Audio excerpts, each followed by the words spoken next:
რა ხშირ შეცდომებს უშვებენ ახალგაზრდების CV-ს ან რეზუმეს შესვების დროს და როგორ რჩევებს მოგცემდით?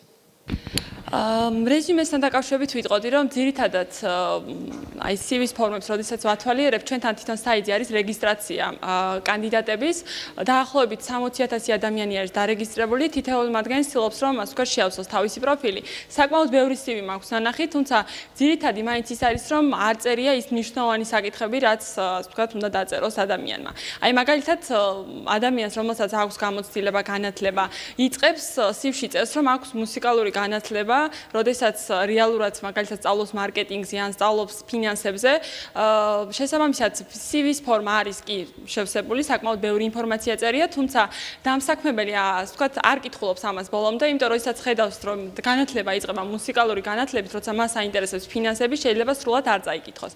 ანუ ამით რისი თქმა მინდა, როდესაც CV-ს ფორმას ავსებთ, თქვენ თვითონ უნდა ჯერ ჩამოყალიბდეთ, თუ რა მიმართულებით გსურთ დასაქმება. თუ თქვენი მიმართულება არის ფინანსები, შეეცადეთ CV-ში ჩაწეროთ სრული ინფორმაცია, თუ რა გამოცდილება გაქვთ ფინანსების მიმართ, ფინანსების მხრივ ასევე, თუ რა განათლება გაქვთ ამ მიმართულებით, თუ რაიმე ტრენინგი გაქვთ და კონკრეტული ერთი მიმართულება, რომელიც თქვენთვის მნიშვნელოვანია. სულაც არ არის საჭირო CV იყოს ძალიან დიდი, დამიჯერეს დიდი CV-ს წაკითხვა და რაღაც რთული სპეციფიკების წაკითხვა არავის არ უნდა, არც ერთ დამსაქმებელს არ ეხალისება, მთავარია იყოს ის ინფორმაცია, რაც ჭირდება, ეს არის თქვენი განათლება და სამუშაო გამოცდილება თუ გაქვთ, რა თქმა უნდა, თუ არ გაქვთ, ესეც არ არის პრობლემა. მთავარია იყოს განათლება. თუ დაიწყებთ CV-ში ინფორმაციის შეტანას განათლებით, იმიტომ რომ მიხვდით, რომ მისთვის მნიშვნელოვანია გამოცდილება და ამის შემდეგ განათლება. ამიტომ მას შემდეგ, რაც თქვენ პერსონალურ ინფორმაციას ჩაწერთ, სახელს, გვარს და ასე შემდეგ, ასევე დააკვირდით, აქვს თუ არა მოთხოვნა პერსონალურ ინფორმაციაზე,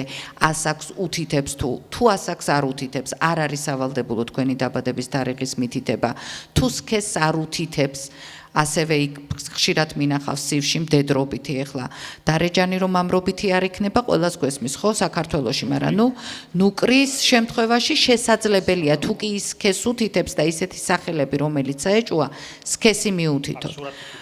ხო, სურათს რაც შეეხება, სურათიც არ არის სავალდებულო, რო იცოდეთ ისე, თუ არ ითხოვს ამას დამსაქმებელი და შეზლონგზე წამოწოლილ სურათებს ნუ გაუგზავნით მაინდა-მაინც, ასეთიც ბევრია შემთხვევა ყანწითელში მამაკაცები, ქართველი ვაჟკაცები, როდესაც ყანწითელში აგზავნიან დამსაქმებელთან CV-ებს და გოგონები კიდე ბათუმის პლაჟზე შეზლონგზე წამოწოლილები. ანუ არ არის სურათით სავალდებულო. და პირველი თუ კი ის გამოცდილებას ითხოვს და ამაზე აკეთებს აპელირებას, დაწერეთ გამოცდილება ამ სფეროში რაც გაქვთ და არა ის რომ თქვათ კურდღლების მოშენებით იყავით დაკავებული 20 წლის განმავლობაში და დღეს ეხლა ფინანსურ მენეჯერად გინდათ მუშაობა. და არც ერთი სამოტივაციო წერილიც არ გახლავთ ასევე შაბლონური. ყოველი სამოტივაციო წერილი, ყოველი ახალი ვაკანსიის პირობებში იწერება თავიდან.